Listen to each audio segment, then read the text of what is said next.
सर्वांना सस्नेह जय जिजाऊ जय हरी. मी ज्योतिताई जाधव, राहणार शिंदखेड राजा. व्यर्थ गेला तुका व्यर्थ ज्ञानेश्वर, संतांचे पुकार वांज झाले. ह्या कुसुमाग्रजांच्या ओळी आज अचानक आठवल्या.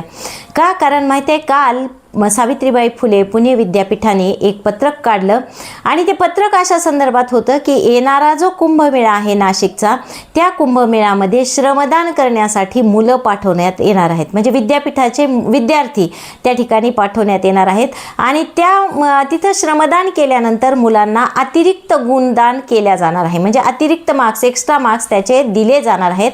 अशा पद्धतीचं पत्रकच त्या विद्यापीठानं काढलेलं आहे.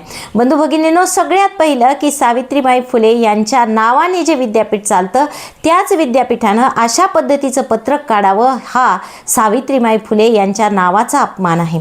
दुसरी गोष्ट अशी की जेव्हा आपण एखादी शैक्षणिक संस्था चालवतो, मग ती कुठलीही असेल, ते शाळा असेल किंवा एखादं महाविद्यालय असेल, विद्यापीठ असेल, अशा ठिकाणी ते धर्मनिरपेक्ष असायला पाहिजे. एका विशिष्ट धर्मासाठी तुम्ही तिथली मुलं कशी काय पाठवू शकता किंवा एखाद्या धर्मकार्यामध्ये मुलांना सहभाग द्यावा आणि त्याचे अतिरिक्त मार्क्स तुम्हाला दिले जातील, हे असं कसं काय असू शकतं? कुठलीच संस्था, शैक्षणिक संस्था जी आहे ती धर्मनिरपेक्षच असायला पाहिजे. पण या ठिकाणी साधी सुधी शाळा किंवा कॉलेज नाही, तर अक्षरशः विद्यापीठाने हा निर्णय घेतलाय आणि तसं पत्रक जारी केलेलं आहे. हे सगळ्यात मोठं दुर्दैव आहे आज पुरोगामी महाराष्ट्राचं. कारण आपण पाहतो, ज्यावेळी एखाद्या विशिष्ट अशा जातीसाठी, विशिष्ट अशा धर्मासाठी आणि त्या धर्मकार्यासाठी जर तुम्ही विद्यापीठातील मुलांचा वापर करत असाल, विद्यापीठातील मुलं त्या ठिकाणी पाठवत असाल, तर त्यांच्यावर नकळतपणे तुम्ही एका विशिष्ट धर्माकडे, एका विशिष्ट काय म्हणू आपण त्याला की विचारसरणीकडे तुम्ही ते नकळत वळवताय, असाच त्याचा अर्थ होतो. कारण आपण पाहतो, जगद्गुरु संत तुकोबाराय सुद्धा म्हणतात की आली सिंहस्थ पर्वणी नाव्या भटा झाली धनी. म्हणजे सिंहस्थ पर्वणी आली तर त्या ठिकाणी कोणाचं भलं होणार आहे हे तुकोबारायांनी 400 वर्षापूर्वी सांगितलेले. म्हणजे आपल्यासारख्या लोकांचं त्यामध्ये नुकसानच आहे, आपल्यासारख्या लोकांनी त्यामध्ये सहभागी होऊच नये असं तुकोबाराय म्हणतात. आणि असं सांगत असताना ते सांगतात की याच्यामध्ये फक्त नाव्या भटा झाली धनी. म्हणजे काही लोक काय करायचे की 12 वर्षानंतर डायरेक्ट दाढी कटिंग करायचे, म्हणून ते लोक त्यांना मग दान द्यायचे, न्हावी समाजाला त्या ठिकाणी दान द्यायचे, म्हणून त्या ठिकाणी नाव्या भटा असा उपयोग आलेला व शब्दप्रयोग आलेला आहे. भट म्हणजे ब्राह्मण, भटांना आणि ब्राह्मणांचं त्या ठिकाणी भलं आहे असं तुकोबाराय 400 वर्षापूर्वी सांगून गेले आहेत.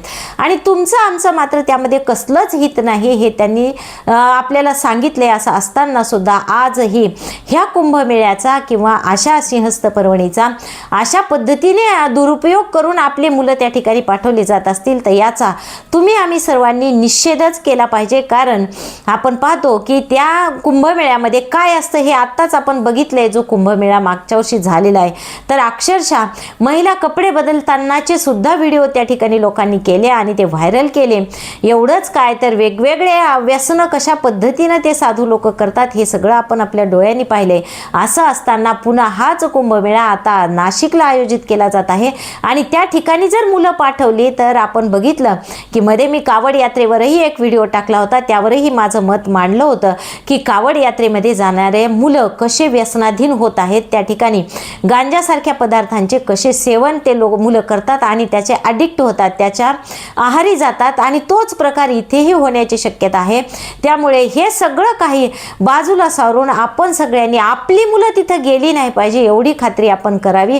कारण आपल्या त्यानंतरचे जे दुष्परिणाम मुलांवर होणार आहेत ते त्यातून मुलं सोडवायला किंवा त्यातून मुलांना बाहेर काढण्याला विद्यापीठ येणार नाही किंवा शासन येणार नाही. हे जे शासन आहे ते जाणीवपूर्वक अशा पद्धतीच्या काही गोष्टी करत आहे, कारण ते स्वतः सगळे धर्मांध आहेत. आज जे शासनामध्ये बसलेले आहेत ते सगळे धर्मांध लोक आहेत आणि एका विशिष्ट अजेंड्यावर आता काम करत आहेत आणि आपल्या मुलाबाळांना त्यामध्ये ढकलण्याचा ते जाणीवपूर्वक प्रयत्न करत आहेत. त्यामुळे कुणी जावो की न जावो, माझा मुलगा माझी मुलगी तिथं गेली नाही पाहिजे. मग ते अतिरिक्त गुण तिला नाही मिळाले तरी चालतील, पण ज्या शासनाने, ज्या विद्यापीठाने अशा पद्धतीचा निर्णय घेतलेला आहे, ज्या कुलगुरूंनी असा निर्णय घेतलेला आहे, त्या सर्वांचा या ठिकाणी आपण निषेध करूयात आणि तो तळागाळातून झाला पाहिजे. हा निर्णय रद्दच झाला पाहिजे, यासाठी आपण सगळेजण प्रयत्न करूयात. तर या ठिकाणी थांबूयात. धन्यवाद.